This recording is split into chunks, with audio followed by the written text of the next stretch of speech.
안녕하세요. 이번 시간에는 윤동주 시인의 쉽게 쓰여진 시에 대해서 공부할 건데요. 윤동주라는 시인이 가진 특징은 뭡니까? 일제 강점기에 살면서 강력하게 저항하지 못하고 나약해 보이는 자신에 대해서 굉장히 부끄러움을 느끼죠. 그래서 주로 자아 성찰에 대한 시를 많이 쓰죠. 대표적인 작품들이 굉장히 많은데 쉽게 쓰여진 시를 비롯해서 자화상, 길, 또 다른 고향 여러 가지가 있어요. 그럼 그 중에서 오늘은 쉽게 쓰여진 시를 살펴보고요. 이것과 관련된 자아 성찰과 관련된 시를 다음 시간에 또 보도록 하시면 되겠어요. 그래서 자아 성찰에 관한 시를 쓸 때 자신의 모습, 즉 자의 모습을 두 가지로 나누어서 이야기합니다. 자의 모습을 두 가지로 나누는데 첫 번째 자아는 현실적 자아예요. 현실적 자아는 항상 부끄러워하니까 부정적 자아가 되겠죠. 현실의 자아는 부정적이고 부끄러워요. 그래서 무기력한 자아라고도 합니다. 현실에 적극적으로 저항하지 못하는 자신의 모습을 무기력하게 바라보면서 반성하니까요. 그 다음에 이상적 자아가 나와요. 이상적 자아는 다른 말로 내면의 자아라고 할 수 있어요. 내면의 자아. 이 내면의 자아, 이상적 자아는 행동하는 자, 자신이 닮고 싶은 자, 다른 말로 자신이 되고 싶은 자, 이런 모습을 보여주는 거죠.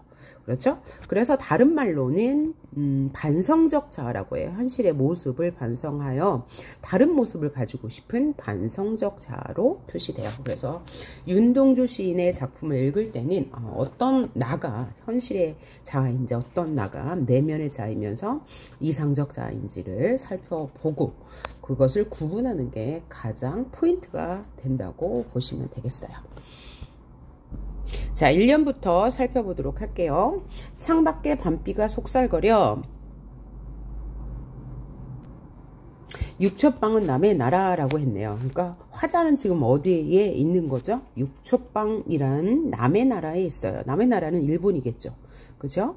그리고 이 일본 중에서도 육첩으로 된 방, 그 일본식 다다미가 딸린 방에 있어요. 다다미가 있는 방, 그죠? 그리고 그럼 여기는 화자가 처한 공간적 배경이 되겠네요. 또 창밖에 밤비가 속살거려 밤이에요. 시간적 배경은 밤이네요. 그러니까 이 밤이 자신을 돌아보기 좋은 시간이죠. 그죠? 자아 성찰하기 좋은 시간이에요. 근데 또 남의 나라에 있어요. 일제치하라는 현실에서 남의 나라에 있으니까 화자는 지금 암담한 현실에 있는 거죠. 그래서 시적 화자의 쓸쓸한 심정을 더욱 고조시키는 배경이 밤비. 그죠? 밤인데 비까지 내려오니까 화자의 쓸쓸한 심정이 고조되면서 자아 성찰을 하는 계기가 되는 거죠. 그리고 화자가 처한 현실은 이거야 남의 나라에 있다는 거죠. 그렇죠? 즉 남의 나라라는 것은 일제 치하의 현실 속에서 자신은 일본에 와 있다. 우리나라를 지배하고 있는 일본에 와 있다. 라는 것이에요. 그래서 어두운 시대의 현실, 화자가 처한 현실을 단적으로 보여주는 게 밤비와 육첩방이 되겠네요. 자, 그 다음 2연을 보니 시인이란 슬픈 천명인 줄 알면서도 한 줄 시를 적어볼까 했는데, 자, 시인이란 슬픈 천명이라고 하네요. 천명은 하늘이 내려준 운명이야. 그래서 화자는 시인이란 이 직업을 그죠? 부끄러워하진 않아. 그런데 슬프대요. 슬퍼. 왜 슬플까요? 시인이란 직업은 적극적으로 저항하기보다는 그냥 가만히 앉아서 깨작깨작 시를 쓸 수밖에 없는 소극적인 직업이기 때문에 이제 슬프다고 하는 거죠. 자, 그 다음 3년을 볼까요? 땀내와 사랑내 포근히 풍긴 보내주신 학비 봉투를 받아. 그러니까 화자는 지금 부모님이 보내주시는 돈으로 일본에서 유학을 하고 있어요. 그죠? 그런 상황을 보여주는 건데 땀내와 사랑내가 포근히 풍기는 학비 봉투. 굉장히 부끄러움, 즉 죄의식을 느끼게 하는 소재가 이 땀내와 사랑내가 포근히 담긴 그죠? 학비 봉투가 되겠죠. 그 다음 그러한 봉투를 받아서 대학 노트를 끼고 늙은 교수의 강의를 들으러 간다. 강의를 들으러 가는데 늙은 교수의 강의를 들어가요. 그래서 부정적인 시어예요. 자, 그러면 여기에서 교수는 교수인데 늙은 교수야. 그럼 실제적으로 나이가 많은 교수라고도 할 수 있고 시대와 동떨어진 지식을 가르쳐 주는 그런 교수라고도 볼 수 있고요. 그 다음에 이러한 우리 조국이 처한 일제강점기라는 현실의 문제를 해결할 수 없는 지식을 가르쳐주는 교수라고도 볼 수 있어요. 다시 말하면 이러한 암담한 현실과는 동떨어진 고리타분하고 무의미한 학문을 가르치는 늙은 교수, 우리나라를 지배하겠다고 선언한 제국주의의 학문을 가르치는 늙은 교수, 화자의 고민을 절대 해결해 주지 못하는 무기력한 학문을 가르쳐주는 늙은 교수, 학문 세계에 대한 회의적 생각을 불러일으키는 늙은 교수의 강의를 듣는다는 얘기죠. 그래서 이 화자의 부끄러움을 또 말하고 있네요. 그 다음 생각해보면 어린 때 동물을 하나 둘 죄다 잃어버렸다. 잃어버렸다라는 것을 통해서 화자의 지금 심리는 상실감을 느끼고 있구나. 화자의 정서는 상실감이에요. 그럼 왜 이런 친구들을 죄다 잃어버렸을까요? 어릴 때 같이 놀았지만 커가면서 서로 다른 길을 가게 됐어요. 그래서 친구들은 모두 다른 길로 갔는데 화자 자신은 뭐예요? 지금 무기력하게 늙은 교수의 강의를 들으면서 부끄러워하고 있구나 라는 현실인식과 상실감이 나타나네요. 그 다음 나는 무엇을 말하 나는 다만 홀로 침전하는 것일까. 나는 지금 반성하고 있는 자니까 현실에 무기력한 자가 되겠죠. 홀로 침전하는 것일까. 침전하다 가라앉다 라는 뜻이죠. 그래서 여기에서 가라앉다 라고만 해석하면 하강적 이미지가 드러나고요. 그 다음에 가라앉다는 것은 나의 내면을 들여다보겠다. 다시 말해서 이제부터 자아 성찰을 해보겠다. 그런 의미로 해석할 수도 있고요. 좌절감을 느끼고 있다라고도 해석할 수 있죠. 의욕적인 일을 하나도 못하고, 그죠? 일제에 대해 정하지 못하고 지금 무기력하게 살아가고 있는 자의 모습을 인식하게 되는 거죠. 그래서 하강적 이미지면서도 뭐라고요?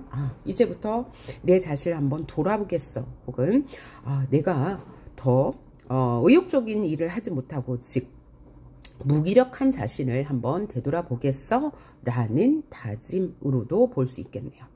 자, 그 다음 인생은 살기 어렵다는데 시가 이렇게 쉽게 쓰여지는 것은 부끄러운 일이다. 무슨 얘기예요? 부끄럽다. 화자의 정서가 이제 직접적으로 나와 있네요. 자, 화자는 지금 일제치하라는 현실에 대해서 저항하지 못하고 시를 쓰고 있는데 그 시가 쉽게 쓰여진대요. 그러니까 얘는 반어적인 표현입니다. 자, 시인이라는 천명을 가지고 시를 쓰는데 일제치하에서 본인이 이렇게 자신을 부끄러워하고 있는데 시가 쉽게 쓰여지진 않겠죠. 그래서 반어적 표현이라고 볼 수 있고요. 또 하나는 인생은 살기 어렵다는데 시는 이렇게 쉽게 쓰여진다 라고 했으므로 그쵸? 인생과 시의 대조가 보여지네요. 인생과 시의 대조. 그러면서 이것은 부끄러운 일이다 했으니까 이 시의 중심 감정이 뭐예요? 부끄러움이죠. 그래서 이상적 자아와 현실적 자아 사이의 괴리 혹은 대립이라고 보면 되겠죠. 분열이라고 볼 수도 있겠죠. 괴리라는 것은 뭐예요? 매우 동떨어져 있다. 매우 거리가 멀다라는 뜻이죠. 자, 여기까지 1년에서부터 7년까지 계속 자신의 현실을 인식하고 자신의 부끄러운 모습을 계속 반성했어요. 그래서 결국은 참 부끄럽다라고 말하고 있죠. 즉 삶의 어려움과 엄숙함에 대해서 자신의 시가 정직하지도 진실하지도 않은 것은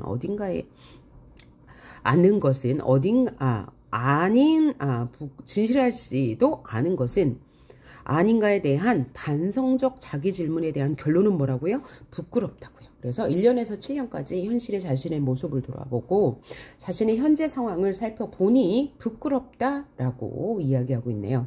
자, 그럼 8년부터 시의 분위기가 바뀌게 되는데요.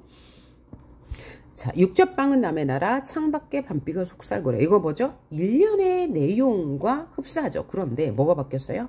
행의 배열이 바뀌었어요. 1년에서는 창밖에 밤비가 속살거리는데 육접방은 남의 나라 이렇게 나왔죠. 그런데 비슷하죠. 비슷한데 행의 배열이 바뀌었다. 이걸 뭐라고 그래요? 반복과 변주죠. 그런데 자, 1년에서 현실을 인식했어요. 뭐라고요? 밤비 내리는 밤에 나는 육초방, 즉 남의 나라에 있구나 라고 말했는데 행이 바뀌었어요. 그러니까 뭐가 일어났다는 얘기죠? 심정의 변화가 일어났다는 얘기예요. 그래서 현실을 인식하긴 하는데 다시 한번 인식해요. 그래서 현실 재인식이면서 화자 감정의 변화가 있다는 말입니다. 그렇죠? 다시 말하면 1년에서는 자신이 처한 존재, 자신이 처한 존재 조건을 살폈다면, 즉 현실을 인식했다면 8년에서는 전과 같지 않은, 즉 달라진 자신이 해야 할 일이 무엇인가를 생각하게 된다는 거예요. 그래서 현실을 재인식한다. 자, 그러면 그 뒤에 9연부터는 시상에 전환이 일어난다는 거죠. 분위기가 바뀌어요.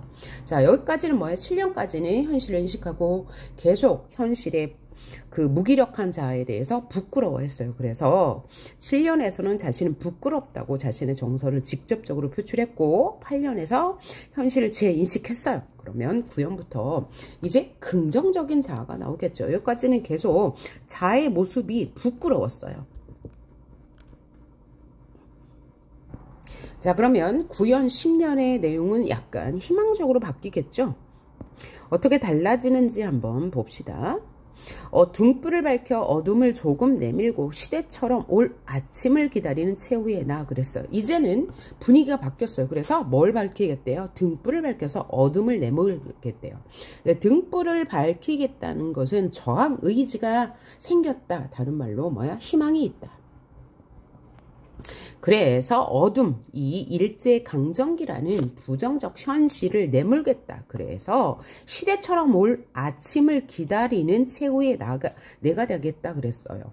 자, 그러면 시대처럼 올 아침은 당연히 광복을 말할 건데 이 광복은 왜 시대처럼 올까요? 우리가 이제 밤과 아침 혹은 봄과 겨울을 생각해 보면 일제강점기의 시들은 대부분 밤, 그 다음에 아침, 그 다음에 봄, 겨울이라는 그런 시어들이 나오는데, 자, 밤이 가면 아침이 오는 것은 자연적인 이치죠. 그러니까 반드시 올 거라는 거예요. 그 다음에 겨울이 가면 봄이 오는 것은 당연한 자연의 이치예요. 그러면 밤이 가고 아침이 온다는 것은 필연적으로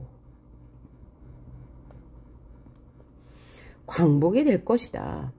우리의 광복은 필연적이다. 우리에게 희망은 반드시 올 거다. 반드시 올 거다. 필연적이다 라는 것을 강조하기 위해서 아침이라는 봄이라는 시어를 쓰는 겁니다. 반드시 올 거예요. 그래서 시대처럼 올 것이다. 아침처럼 올 것이다. 그것을 기다리는 최후의 나는 긍정적이겠죠. 자신의 이상을 실현한 상태, 자신의 목표를 실현한 상태니까 긍정적인 자의 모습. 아까 부정적인 자아의 모습이 어디 나타났어요? 6년에서 나타났죠. 나는 무엇을 바라 나는 다만 이렇게 홀로 침전하는 것일까? 그때는 현실의 자아의 모습, 무기력한 자아의 모습이 나왔다면 여기는 이제 최후의 나는 긍정적인 자아의 모습, 그죠? 내면의 자아의 모습이 나온 거죠. 그 다음 마지막 년, 나는 나에게 작은 손을 내밀어 눈물과 위안으로 잡는 최초의 악수를 하겠다라고 했죠. 자, 그러면 나는 나에게 작은 손을 내민다. 그러니까 두 자아, 분열됐던 자아가, 대립했던 자아가 화해를 하는 모습인데 내가 나에게 작은 손을 내밀어. 그러면 부정적 자아가 긍정적 자아에게 손을 내밀겠어요? 아니면 긍정적 자아가 부정적 자아에게 손을 내밀겠어요? 당연히 긍정적 자아가 부정적 자아에게 손을 내밀어서 화해 악수를 하겠죠. 그죠? 그래서 이 쉽게 쓰여진 시에서는 처음에 뭐였어요? 현실을 인식했죠. 그래서 계속 부끄러워하다가 현실을 재인식해요. 8년에서. 그러고 나서는 희망을 다짐하고 있어요. 그래서 이 시는 저항시라고 볼 수 있는 거죠. 그죠? 시대처럼 아침이 올 것이다. 광복이 올 것이다. 라고 저항하고 있으니까 저항적 성격도 갖고 있고 자신의 모습을 부끄러워하고 있으니까 성찰적 성격도 가지고 있고 미래에는 이렇게 희망이 올 거야 라고 했으므로 미래지향적인 성격도 가지고 있고요. 또 하나는 8년 이후로 긍정적인 미래를 예감하고 있죠. 그러므로 분열되었던 자, 즉 대립적 자가 화해를 하는 것으로 시상이 마무리되었네요. 자, 그런데 이런 맥락에서 분열됐던 자가 화해를 했잖아요. 요시 쉽게 쓰여진 시에서는. 그런데 이상의 거울이라는 시에서는 뭐요? 분열된 자의 모습이 나오는데 끝끝내 화해를 하지 못하는 모습으로 끝나죠. 나는 나에게 이상의 거울을 보면 뭐 거울 속에는 뭐 4개의 귀가 있는데 나의 말을 못 알아듣는 2개의 귀가 있어. 그 다음에 마지막 부분에서 뭐라고 그래요? 나는 거울 속에 나를 근심하고 진찰할 수 없어서 퍽섭섭하고 이렇게 끝나니까 자아 분열이 해결되지 못하고, 그죠? 즉 화합하지 못하고 화해를 하지 못하고 분열된 모습으로 끝나는데 이 쉽게 쓰여진 시에서는 화해를 하고 끝나요. 자아가 조화를 이루고, 그죠? 화합에 이른 상태로 시상이 마무리되고 있어요. 다시 말해서 나는 나에게 작은 손을 내밀어 눈물과 의안으로 잡는 최초의 악수라는 것은 그 현실적 자아를 반성하고 이상적 자아, 내면적 자아와 화해하는 모습이 드러난다는 거죠. 그죠? 화해의 모습이 드러나요.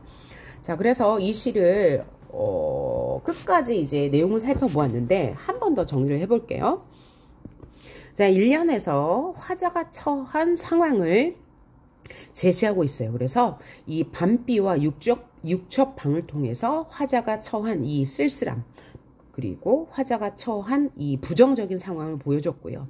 그 다음에 2연에서는 자신의 직업이 시인이라는 것이 슬픈 천명이다. 왜냐하면 소극적으로, 그죠? 일제치하의 상황에서 소극적으로 행동할 수밖에 없기 때문이다. 그 다음에 3년에서는 자신은 이제 부모가 전해주는 학비를 받아서 늙은 교수의 강의를 듣는 것에 대해 굉장히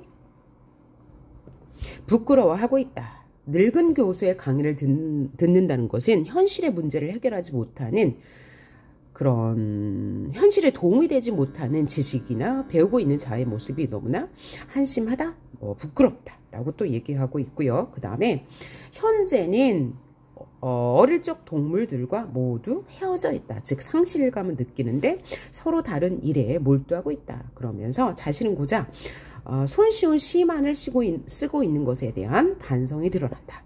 그 다음 나는 무엇을 바라 이렇게 나만 침전하는 것일까? 부정적인 자의 모습을 들여다보고 있죠. 그래서 이제부터는 나의 내면을 살펴보겠다 라고 하고 7년에서는 인생을 살기 어려운데 내가 왜 이렇게 쉽게 시를 쓰고 있는 것일까? 그것은 참 부끄러운 일이다. 그래서 화자의 정서가 직접적으로 나타나 있어요.